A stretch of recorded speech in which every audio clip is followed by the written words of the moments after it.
آت نفوسنا تقواها وزكها أنت خير من زكاها أنت وليها ومولاها. Hadirin jemaah Masjid Baitur Rahman yang saya muliakan,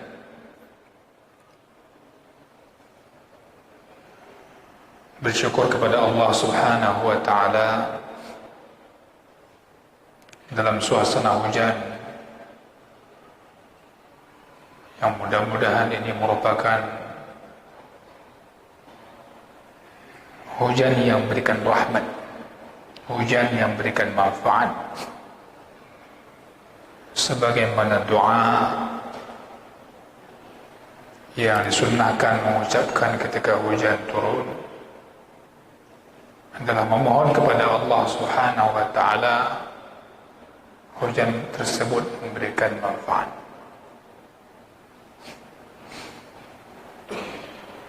Hadirin berbahagia, kita masih pada bab al-muraqabah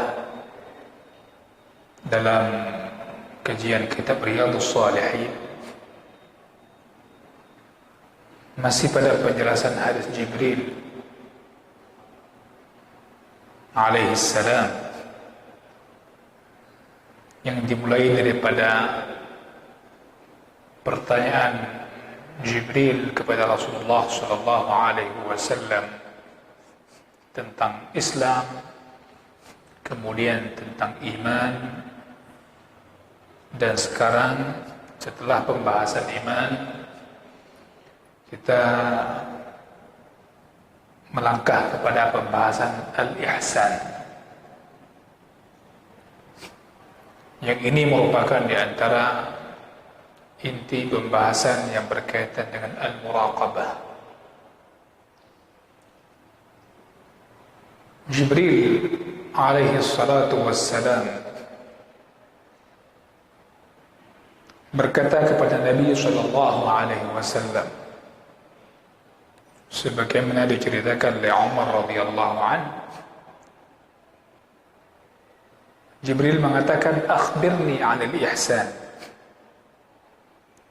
Wahai Muhammad, kabarkan aku tentang ihsan. Apa itu ihsan? Maka Rasul sallallahu alaihi wasallam mengatakan, an ta'budallaha ka'annaka tarahu, fa in lam takun tarahu fa innahu yarak.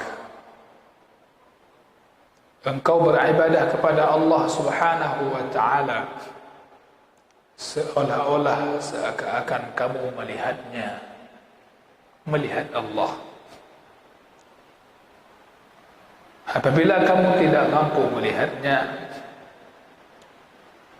فَإِنَّهُ يَرَاكَ, maka sesungguhnya Allah Subhanahu wa Ta'ala melihatmu. Jadi berbicara ihsan ini, jemaah saya muliakan, adalah berbicara kualitas amal, berbicara bagusnya amal, berbicara kualitasnya. Dan ini kita yang dituntut dalam beribadah kepada Allah Subhanahu wa Ta'ala, bukan kuantitasnya, tapi diutamakan kualitasnya. Hadirin yang saya muliakan, di sini Nabi sallallahu alaihi wasallam menjelaskan sebagai jawaban beliau kepada Jibril alaihi salam. Nabi sallallahu alaihi wasallam mengatakan, engkau beribadah kepada Allah seolah-olah engkau melihatnya. yakni engkau salat misalnya, wa ka'annaka tara Allah azza wa jalla, ketika engkau salat seolah-olah engkau melihat Allah azza wa jalla. Engkau berwudu juga demikian. Engkau berzakat, berpuasa, berhaji, Demikian juga amal-amal lainnya. Wa hakadha baqiyatul a'mal. Seolah-olah setiap engkau melakukan, engkau melihat Allah Azza wa Jalla. Hadirin yang saya muliakan, keadaan manusia beribadah kepada Allah Subhanahu wa ta'ala, seakan-akan dia melihatnya, ini dalil keikhlasannya kepada Allah Azza wa Jalla. Ini sebagai dalil atas ikhlasnya dia beribadah kepada Allah Subhanahu wa ta'ala. Dan ini menunjukkan kualitas amal dia dalam mengikuti Rasul sallallahu alaihi wasallam. Maka barang siapa yang beribadah kepada Allah Subhanahu wa ta'ala dengan cara seperti ini, maka mesti dalam hatinya telah terdapat ada mahabbatullah. Dalam hatinya sudah ada kecintaan kepada Allah Subhanahu wa ta'ala, pengagungan kepada Allah Subhanahu wa ta'ala, sehingga dia ketika beribadah kepada Allah Azza wa Jalla, dia ibadahnya sangat baik, ibadahnya sangat bagus. Dalam hatinya ada kecintaan dan pengagungan kepada Allah Azza wa Jalla. Hadirin berbahagia, kalau kita tidak mampu beribadah kepada Allah dengan cara yang demikian, fa in lam takun tarahu fa innahu yarak, maka ketahuilah bahwasanya Allah Subhanahu wa ta'ala melihatmu. Allah Subhanahu wa ta'ala memperhatikanmu, segala gerak-gerikmu. Maka beribadah kepada Allah Subhanahu wa ta'ala, dan kita merasa dipantau oleh Allah, merasa dilihat oleh Allah Subhanahu wa ta'ala, dan muncul rasa takut kita kepada Allah Azza wa Jalla. Fa innahu yarak, innahu yarak. Ibadah dengan penuh harap itu sangat sempurna, sangat luar biasa, dibandingkan hanya ibadah sekedar ibadah untuk melepaskan kewajiban, ibadah hanya sekedar ibadah yang dia sudah melaksanakan kewajiban dalam kesehariannya. Hadirin yang saya muliakan, maka ini merupakan perkara yang berkaitan dengan muraqabah. Kita lihat bahwasanya Allah Subhanahu wa ta'ala menyebutkan masalah ihsan ini dalam Al-Quran dan dalam sunnah Nabi SAW juga disebutkan dalam beberapa tempat. Ihsan ini disebutkan dalam Al-Quran, ada kalanya dia berbarengan mengikuti iman, atau dia beriringan dengan Islam, atau dia berbarengan dengan namanya taqwa dan amal. Terdapat sejumlah ayat, misalnya ayat laisa 'alal ladzina amanu wa 'amilus shalihat, surah Al-Maidah. Laisa 'alal ladzina amanu wa 'amilus shalihati junahun fima ta'imu idza mattaqaw wa amanu wa 'amilus shalihati thumma ittaqaw wa amanu thumma ittaqaw wa ahsanu wallahu yuhibbul muhsinin. Kaitan dengan ihsan. Allah juga mengatakan innal ladzina amanu wa 'amilus shalihat inna la nudhi'u ajra man ahsana 'amala, dalam surah Al-Kahfi ayat 30. Ini di antara penyebutan ihsan dalam Al-Quran. Hadirin yang saya muliakan, begitu juga misalnya kita lihat bala man aslama wajhahu lillahi wa huwa muhsin. Jadi Islam dan ihsan. Bala man aslama wajhahu lillahi wa huwa muhsinun falahu ajruhu 'inda rabbih wa la khaufun 'alaihim wa la hum yahzanun. Wa man yuslim wajhahu ila Allah wa huwa muhsin faqad istamsaka bil 'urwatil wuthqa wa ila Allah 'aqibatul umur. Dan banyak ayat yang lain. Hadirin yang saya muliakan, di sini ingin ditegaskan bahwasanya orang yang beribadah dalam dirinya ada kualitas ihsan, dia beribadah kepada Allah Subhanahu wa taala di dunia ini, hadir dalam dirinya muraqabah, pengawasan Allah, seolah-olah dia melihat Allah dengan hatinya, ka'annahu yarahu biqalbihi, bukan dengan mata, ka'annahu yarahu biqalbihi. Dan dia yakin bahwasanya Allah Subhanahu wa taala memperhatikan kepadanya ketika dia sedang beribadah kepada Allah Subhanahu wa taala. Maka inilah balasan bagi orang-orang yang bagus kualitas ibadahnya di dunia, yang nanti di akhirat, apa yang menjadi keyakinan Ahlus Sunnah wal Jamaah? Nikmat yang paling besar, dia bisa melihat wajah Allah Azza wa Jalla. Wujuhun yawma idin nadhirah ila rabbiha nadhirah. Ayat ini sering semua orang hafal.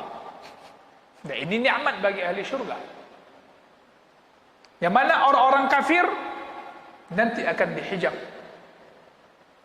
Kalla innahum 'an rabbihim yawma idin lamahjubun. Maka ini balasan bagi mereka, sebagaimana mereka di dunia, maka nanti di akhirat juga demikian. Hadirin yang saya muliakan, di sini Nabi sallallahu alaihi wasallam memberikan penafsiran tentang ihsan itu. Jelas jawaban Nabi kepada Jibril alaihi salam itu jawaban yang memberikan penafsiran apa itu ihsan.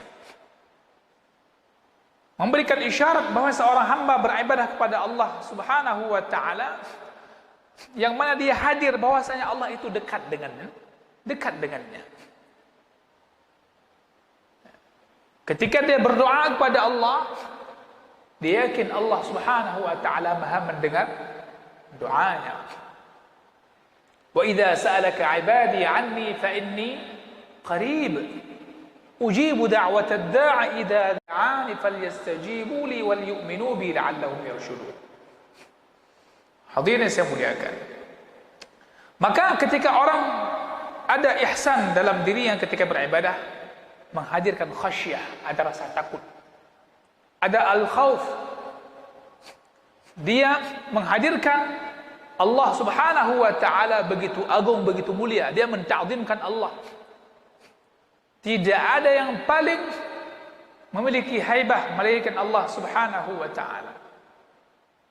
Ini sebagaimana terdapat dalam riwayat Abu Hurairah radhiyallahu an, hadis riwayat Muslim, kalimatnya antakhsyallah, engkau takut kepada Allah, ka'annaka tarah, seolah-olah engkau melihatnya.